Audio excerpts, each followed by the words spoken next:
Bienvenue sur la chaîne YouTube Les Voiles de Rémi, une chaîne dédiée à la voile.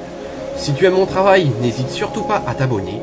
Et si tu veux suivre mes autres travaux, n'hésite pas à t'abonner à mon compte Instagram. Le lien s'affiche en ce moment même où tu verras différentes photos. Enfin, si tu veux suivre mes formats verticaux en attendant la sortie de vidéo, suis-moi sur TikTok. Et enfin, si tu veux discuter de voile et d'autres sujets liés à la voile, n'hésite pas à suivre mon Discord.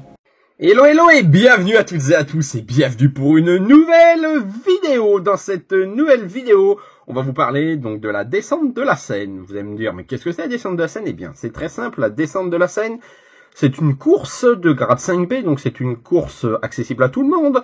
On reviendra sur les grades de course de voile bien plus tard dans d'autres formats de vidéos. Donc cette course est une course 5B qui a eu lieu le 16 juin 2024. En réalité, c'est une course qui dure 3-4 heures. Pourquoi? Puisqu'en fait, elle est décomposée en deux courses. On a une première course où on part donc du club de voile du Pecq. Ensuite, nous allons jusqu'à Montesson. Donc on part de 10 heures jusqu'à à peu près au maximum 13 heures. Donc vous voyez, il y a déjà 3 heures de chemin en voile. Ce qui représente donc un beau parcours. Ensuite, on a une pause d'une demi-heure et la course repart donc de Montesson jusqu'au club de La Frette, où là aussi il faut compter globalement 3-4 heures grand maximum. Donc on traverse le long de la Seine, comme l'indique cette vidéo, donc c'est la descente de la Seine, cette course.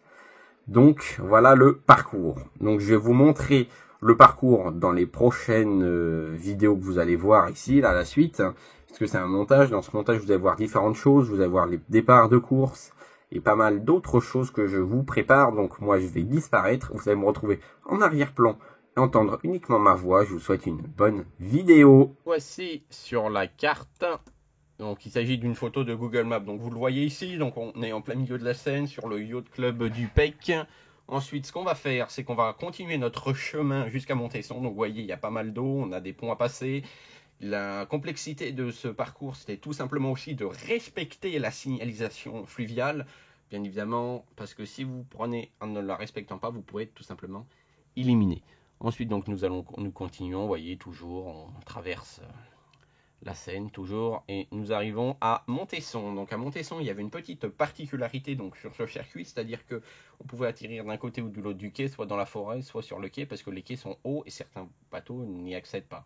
Et donc on va tout simplement maintenant continuer à avancer le long de la Seine. On continue après une pause repas bien méritée.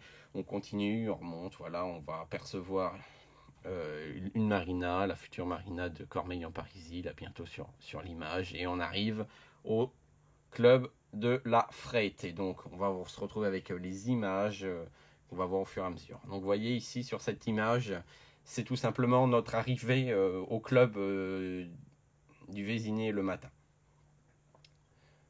Donc on voit que tous les voiliers sont lâchés, on voit aussi que c'était pas forcément évident, il y avait beaucoup de voiliers, pas beaucoup de place. Donc là on voit les vents d'ouest tout simplement donc qui remontent le parcours de voile. Donc là on voit qu'ils sont très nombreux, donc tous les vents d'ouest et entre autres aussi d'autres quillards. Mais là en priorité il y avait beaucoup de vents d'ouest, je peux pas compter tous les vents d'ouest qu'il y avait, mais on les voit tout simplement avec une voile, les voiles gonflées que vous voyez devant, ce qu'on appelle des spies. Donc on continue notre parcours. On voit même on a vu même par moment sur le pont le RER du Vésiné passer, ce qui est assez drôle en fait. Donc nous on va continuer notre chemin. En fait, pour ceux qui ne le savaient pas, on était à la sécurité. Donc notre objectif était aussi donc d'escorter les bateaux de course, parce que sur cette longue Seine, il y a énormément de péniches. Donc on va continuer, on va aller voir. Continuer la course.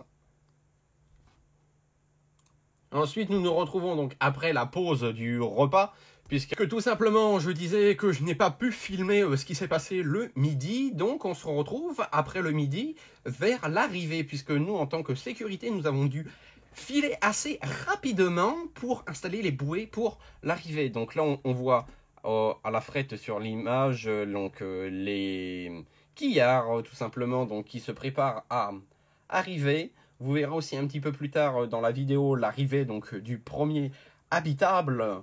Donc là on voit qu'ils sont 1, 2, 3, 4, 5, 6, 7, 8, 9, au moins une dizaine sur l'image. Et donc vous voyez, on a vu que la course était assez serré. Il y avait pas mal de conditions assez horribles, on va dire, puisqu'il n'y avait pas beaucoup de vent. Ensuite, nous voyons comment se passe l'arrivée, puisque nous voyons le premier habitable qui a franchi la ligne. En fait, le franchissement de ligne, c'est tout simplement le bateau dès qu'il a atteint le poteau bleu et la bouée bleue. Une fois que cela est atteint, et ben, la course est terminée.